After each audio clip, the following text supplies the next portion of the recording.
Good time of the day, everybody. Today is a very difficult time, this particular day, because I don't know what to do about one item and I cannot make a decision. So I'm in trouble. What should I do? Let's try to hack it, shall we? Yes. Let's hack it. Yeah. We gotta hack it Now right tell now. me, what's this struggle of yours? It's very complex, as a matter of fact. So I need to think about what to do during the day. So I need to basically schedule my day. Then I need to decide if I should train one specific sport or not. So yeah, I have both simple subjects to deal with when it comes to decisions and the complex ones. So we need to delve into that and then see what we can do about those general things. I like the sound of that, but you're telling me that you're looking at or you're stressed out because whatever your day is looking like or whatever your week's looking like is overwhelming. Yeah, Is that that's correct? that's one of the factors. Yeah, so I think that basically one of the first things that I encountered today is that I woke up and I was like, "Oh my God, I'm so stressed and anxious and depressed, all those things at once." So yeah, this is definitely going to be a block, an impediment towards making the good decisions, I think. But why associate yourself with let's call it like an emotional response or Yes. these emotions? If you think of looking at it from like a logical perspective, so like if you were to structure Right. your points as to what your day would look like and to what you needed to do, rather than being stressed or overwhelmed or diving into all these emotions about it, why not just you know take a step back, see what you have to do, and just start working around it. What gets done gets done. What doesn't get done, I'm sure there's a good reason behind it. Oh yeah, exactly. Yeah. Yes, and especially that conglomeration of emotions. You can say like emotions are always a result of an external factor. Oh You can wow. say Okay. sometimes internal.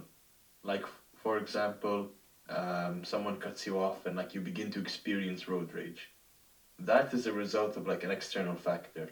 Or let's say you receive news and your friend calls you and says, "Hey, I totaled your car." You Yes. now have like a sort of emotional reaction to that, same as loss of a loved one.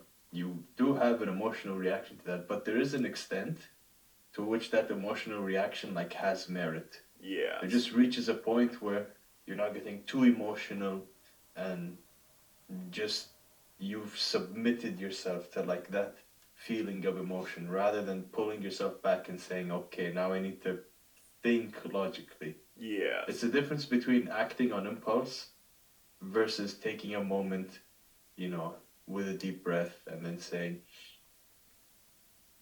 okay, like that can change your reaction tenfold.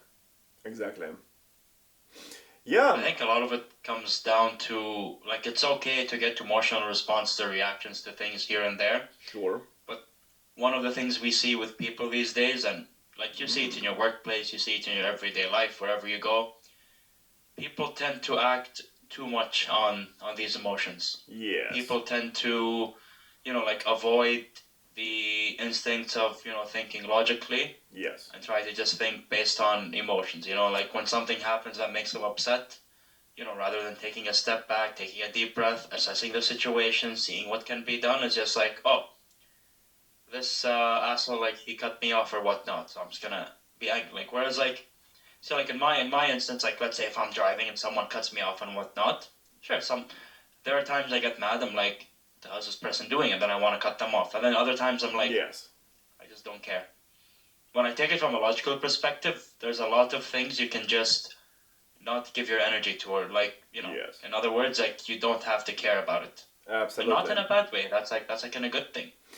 Yeah, so I would like to hop on this kind of like bandwagon of examples, actually, right? So, and then speaking of examples, if you think about tasks or like occurrences that you encounter maybe on a daily basis, So yeah, basically we can split them into two categories: simple subjects and complicated subjects, right? So simple ones could be, okay, well, should I, for instance, indulge into some sort of, let's say, carbohydrate-heavy meal before a responsible meeting, right, or some presentation, or a focused like MMA sparring, for example. So, and then here you can be totally logical, right? So you can just say, well, the plus will be, okay, I will feel good about that, right? Once I eat lots of pasta with the cheese and the meat and stuff like that, right?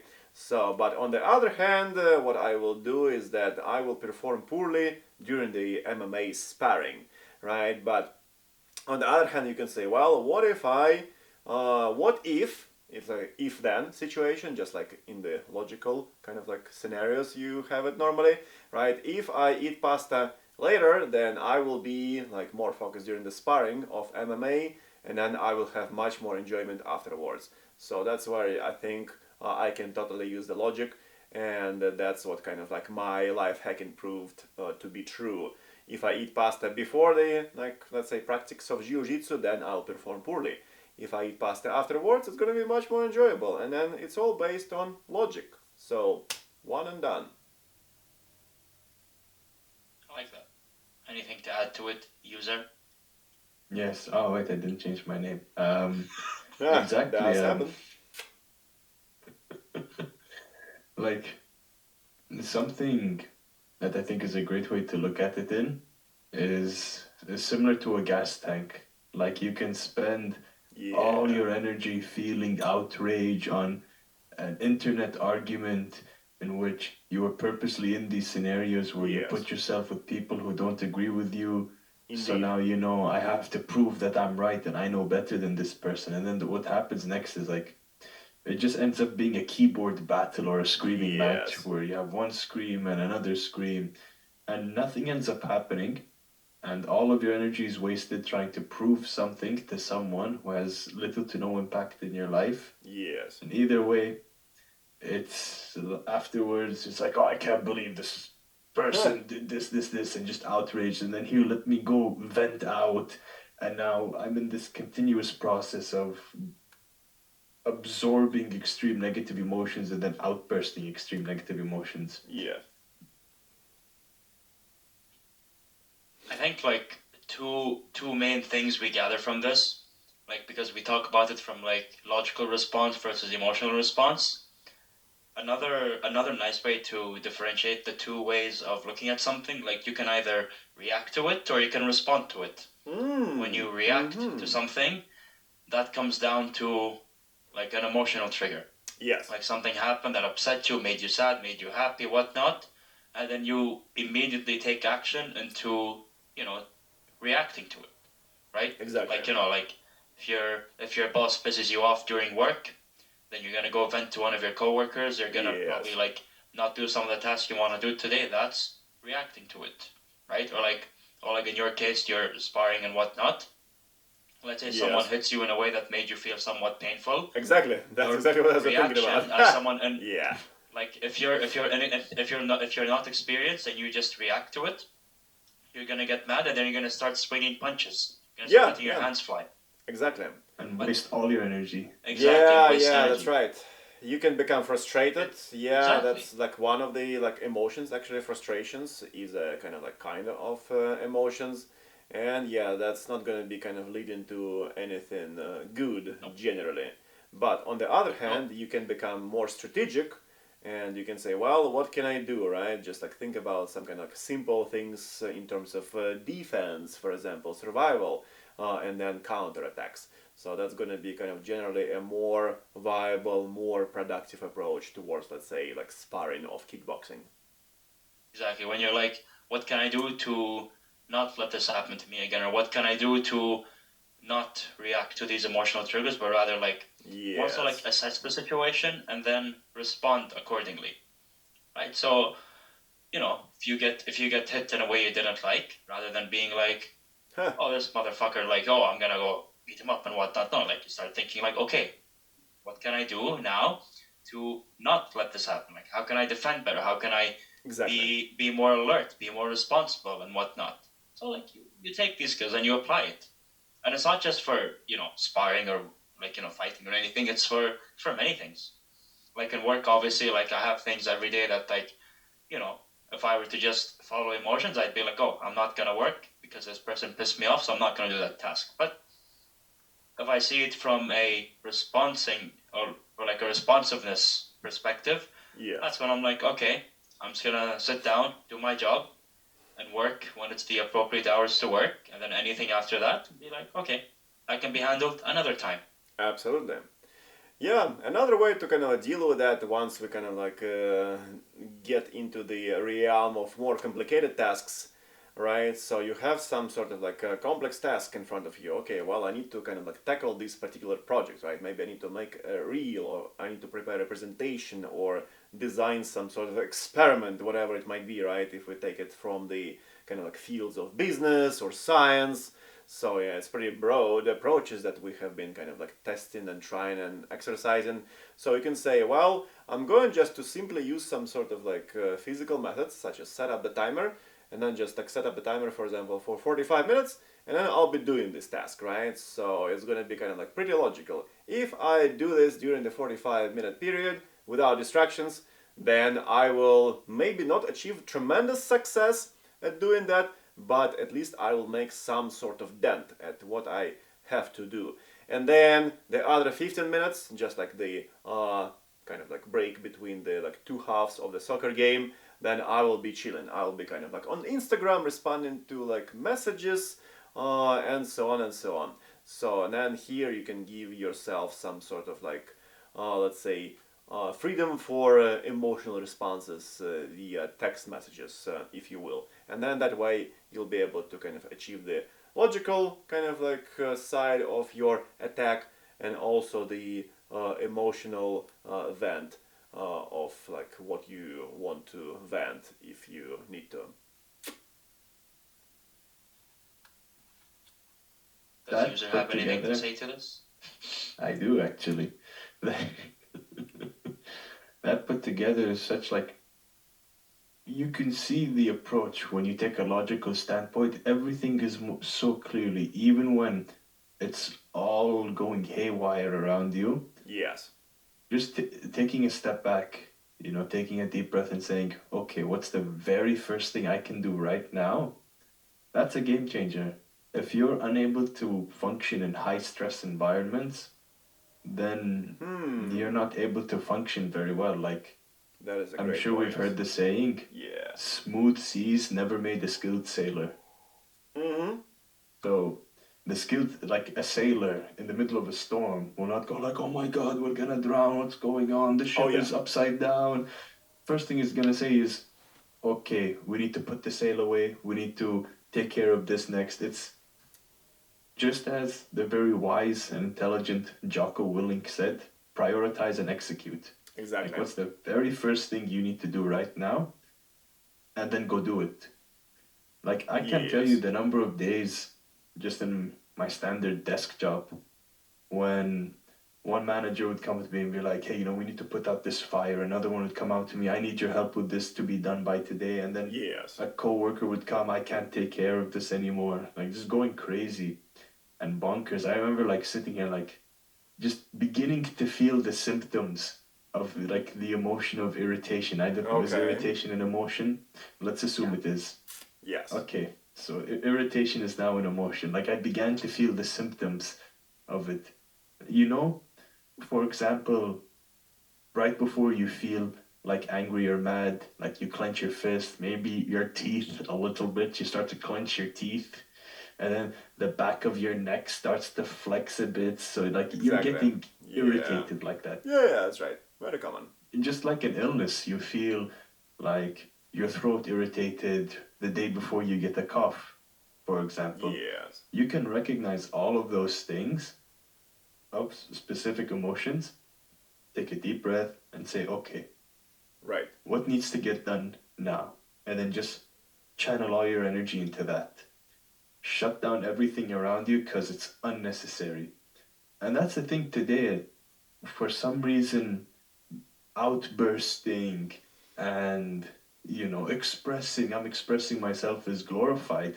Yes. When you ever sat around people that all they do is outburst, they're not great people to be around. They're very disruptive. Yeah, that's right. So it feels Mm-hmm. like they're just like wasting the time, actually.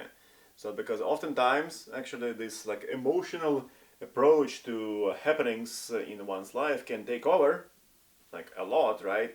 And then you will see, okay, well, you have some kind of like limited number of hours during the workday, right? And then those people can just they have mastered, looks like, the art of infinite chat, right? And then they just can like talk and talk and talk about some sort of things. Okay, this happened and that happened, and then something went wrong in the grocery store, and with the friends and at the party, and somebody did this and that, and then what are you doing? So you're just kind of like wasting your time instead of like becoming, let's say, a scientist or a successful graduate student or a worker, right, in the business scenario. So again, this is like a very broad playing field. You're just like talking for long periods of time about like something that is just completely trifling, in the words of Benjamin Franklin. And I I do think want I think to, yeah. yes, No, and I want to you just quickly mention that this doesn't mean you should bottle up everything.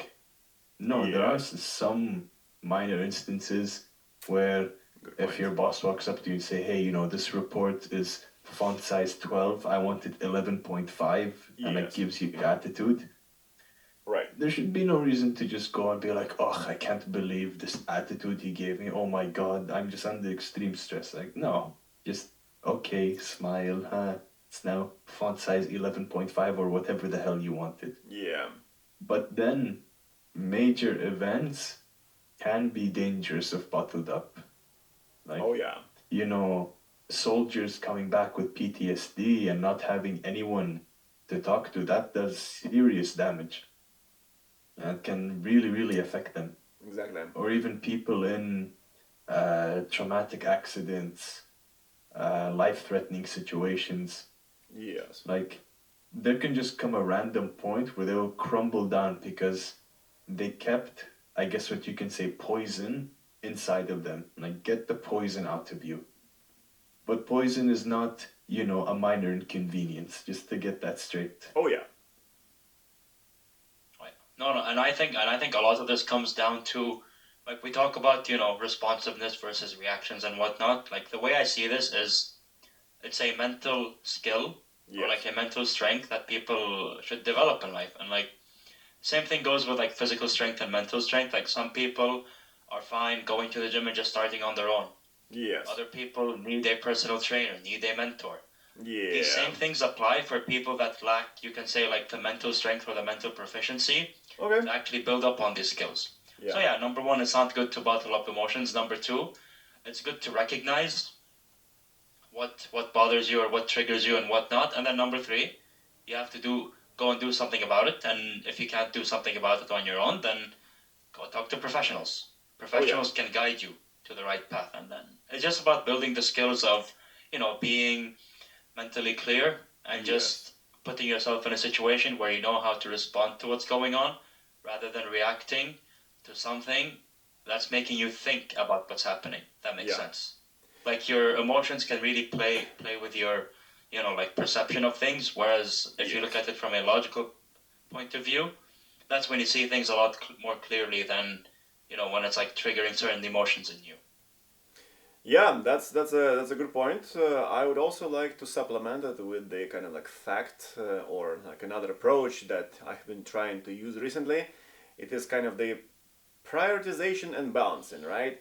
So, for example, there are some sort of like emotional things that are, let's say, on my chest, let's say, right? For example, I'm kind of like worried about, okay, well, did I get this payment or not? So, is it going to be okay with the taxes or not? So, what's going on, right? But at the same time, let's say I have like more important things to deal with, such as like prepare a presentation, prepare like the content and stuff like that for YouTube, for Instagram, right?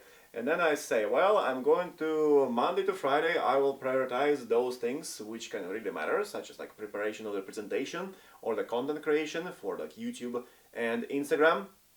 And then during the weekend, for example, or maybe on Friday, I'll just go ahead and then talk about some sort of emotional things that have been bothering me, and then I'll try to resolve them, get them off my chest.